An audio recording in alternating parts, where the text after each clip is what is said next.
Study 365.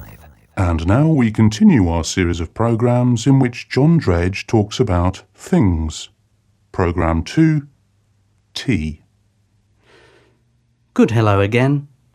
My name is John Dredge, at least that's what it is according to my brain, and welcome to the next in our series of program-based shows. Program 1 attracted a favourable response from the Camden Chronicle Mail Extra, who said, "Things provides an interesting insight into the structure of the subject of the nub of the gist of the programme.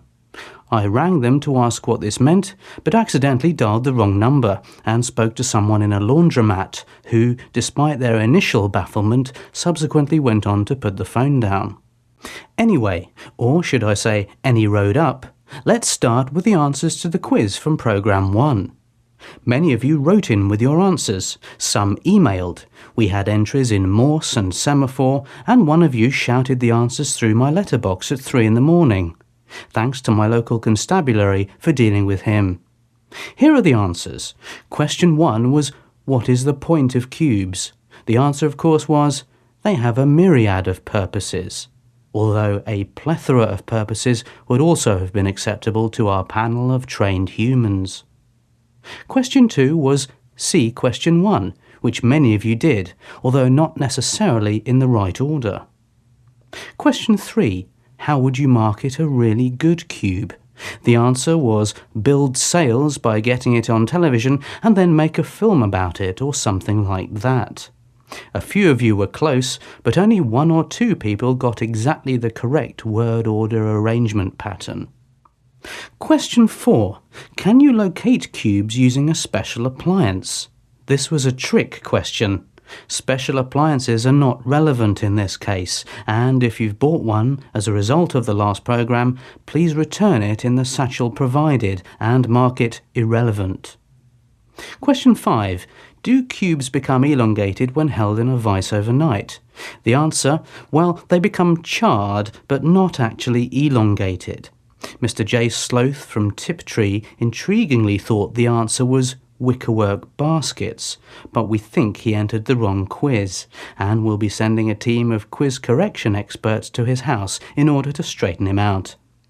Finally, how many cubes was I holding up? The answer was, none of the above are correct. It was a multiple choice question, and although we didn't tell you this, it was obvious to our winner, Lee Perlow of Cheam, who wins the autographed cube chart, drawn up for us by the Association of Drawing Up Charts and such like. And now on to Programme 2, which is all about tea.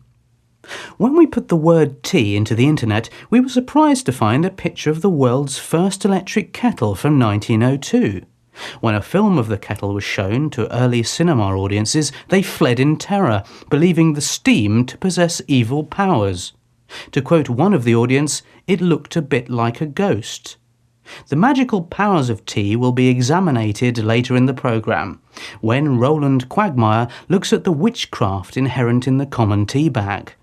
Our cuppa correspondent, Mule Hardiman, will be standing near a teapot in Southeast Asia, and Boris Karloff will be discussing his latest film, Teabag 2, Return of the Sediment.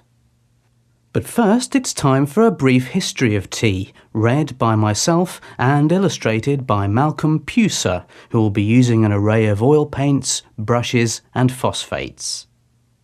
Tea was discovered during the Crimean War by Muggins Pemberton of Leeds. One cold grey morning, he fell into what he thought was a hawthorn bush. Looking more closely, he found many unusual brown leaves there, which he took home with him to study. On mistakenly boiling the leaves, Pemberton discovered that he had found tea and quickly made himself a cup. He sold his find to the Prussian Boiling Company, who added it to their as-yet unsuccessful roster. For years, the company had been testing the merits of boiling twigs, grit, silage, beetroot, and even loam in an attempt to create a new drink. With Pemberton's newly discovered tea leaves, however, the company found its first and only success. Muggins cleverly negotiated a royalty rate whereby a small fee was paid to him every time a tea bag was used, and this made him the richest man in the world.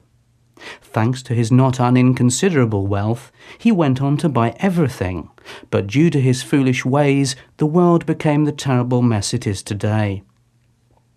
In 1543, Dr. Quagmire Rice Drinker developed the teapot.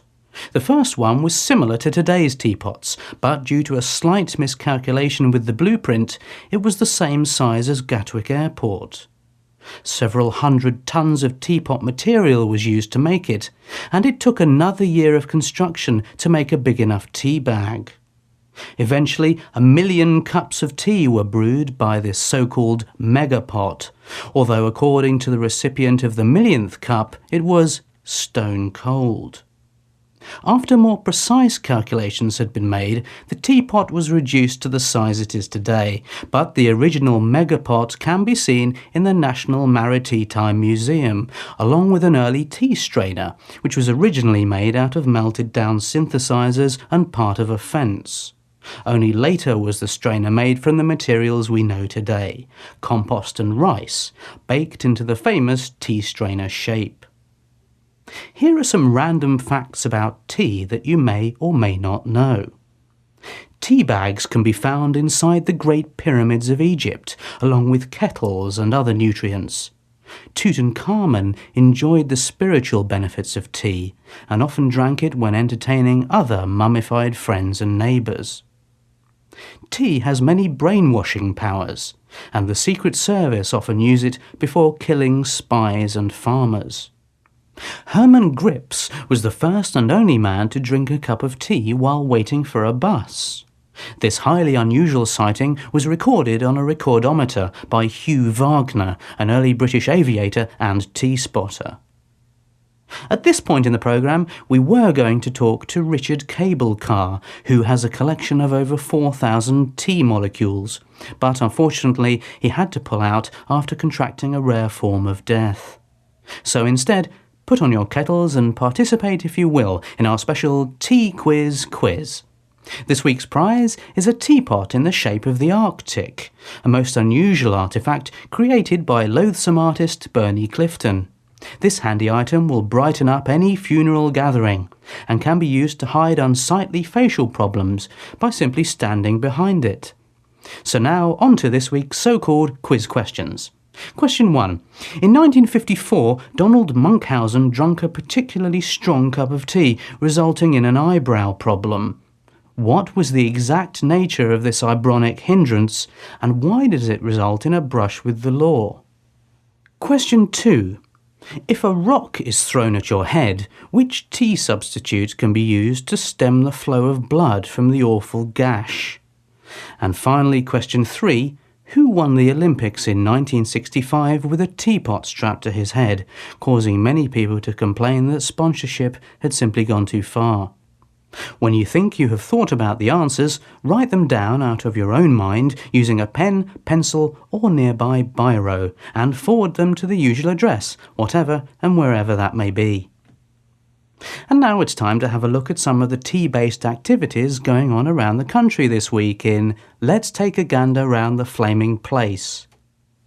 On Monday in Bath, the General Working Man's Teacup Society are holding a sponsored crockery destruction hour. Take along a cricket bat and a selection of cups and saucers and see if you can cause an almighty row. The whole event is in aid of Help the Different Things and starts at midnight o'clock. People with sensitive hearing are advised to take a motorbike and sidecar for a quick exit if they find the whole thing too noisy. Barry Leggs will be taking his plumbing skills to new heights on Tuesday when he attempts the world record for getting tea bags out of a blocked sink. Spectators are warned that although this event is not dangerous, it is rather tedious and are advised to take a good book.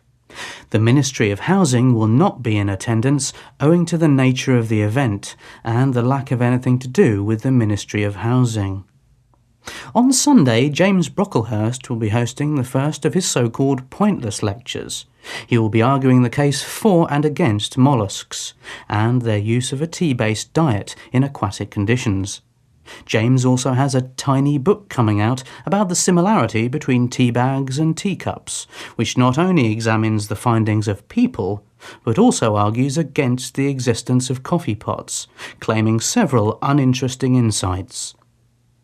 Well, that's about all we've got time for apart from this bit. You can of course write in for our fact sheet, which this week comes complete with a parka due to the cold weather. Don't forget the hood can be sewn shut if you are scared of the world. And if you have any unusual thoughts about tea, please send them to the above address. There's a goodie bag for the first one out of the hat, and a special bag of doom for the losers, which includes a hand grenade and a mixture of poisonous gases and noxious substances. Goodbye now.